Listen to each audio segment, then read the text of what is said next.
I'm getting ready to do some repairs on some Commodore 128s, so I ended up purchasing a 128 diagnostic cartridge along with all of the feedback things that are needed for that. This set was made by Bill Pelton. I think that's his name. Let me double check. Yes. He's very active in the Facebook community and all of the 64 groups, and he makes lots of this kind of stuff if you need anything. So let me get out 128 and I'll get this thing going.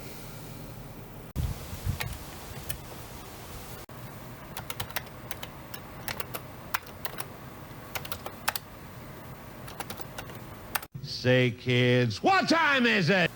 It's 8-bit doodads time! Okay, I've got my little whip that turns my 64 power supply into a 128 power supply. So let's check, make sure we got video. And that we do. I'm going to plug the diagnostic in first, just to give it a quick look-see. Okay, we got that working. I'm going to not waste your time and let's go ahead and get things hooked up. I have a feeling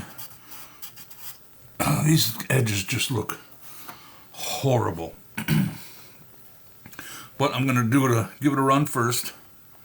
Anyway, there's the disk drive feedback, or the floppy drive feedback.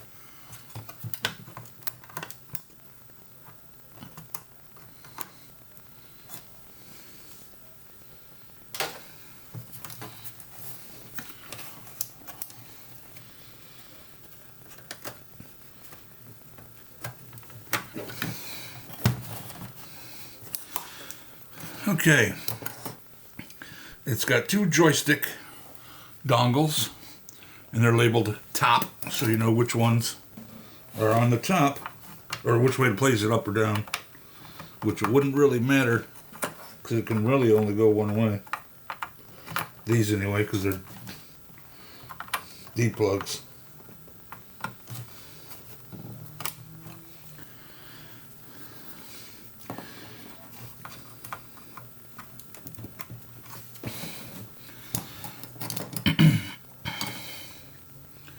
This is the cassette port dongle. It says top.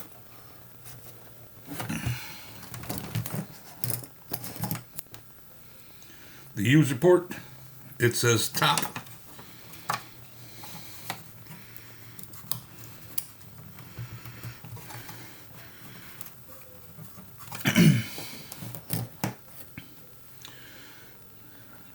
This is the keyboard for a 64. This is the keyboard for the 128. Now it's got one for the 128 and a different one for the 128D because it has a different keyboard. There is a run stop switch here, and it says first run the diagnostics, then turn the switch on. So I have the switch in the off position. I want to use the 128 keyboard. Can only go in one way. And there it is. I'm ready to run it.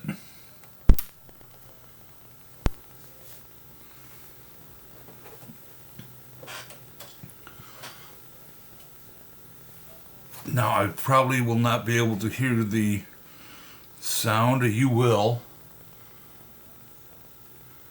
But I'm just going to give you a look at what all it goes through. I see the clocks are correct. They're staying in sync.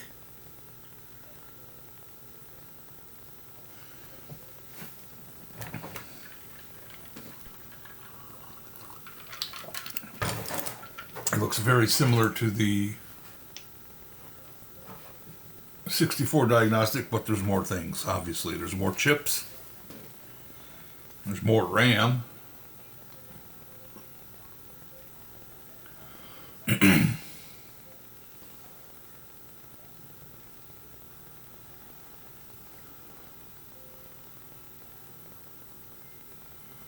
And I will fast forward through a little bit of it.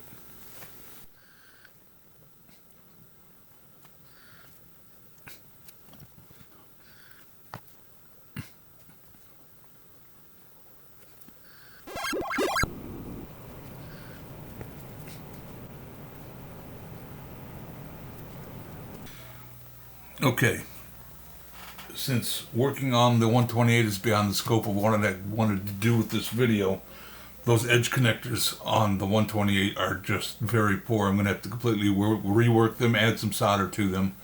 So I'm fairly certain that's what that is. So I busted out the 64, and I'm using dead test and all of the plugins.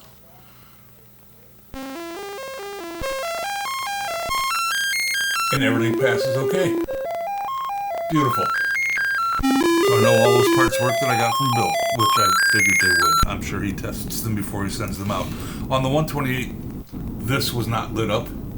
That's how bad the corrosion was. Or it could be one of the... It was calling for U1 and U4, which are the CIAs, whereas this is U1 and U2. But I know all of the test harness stuff works, and we could probably stop calling it a test harness because nothing is harnessed together.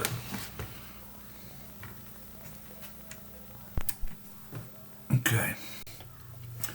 Well, I'm going to wrap that up with that. I know all of this works now. He does include a nice 128 3D printed case. All of these circuit boards are available from PCBWay. Normally I would have just made this myself and got all these, but I didn't feel like buying 10 of every single one in order to save money. So that's something he's already done, and I thank him for it. Have a great day, and go play something on your Commodore. Thanks.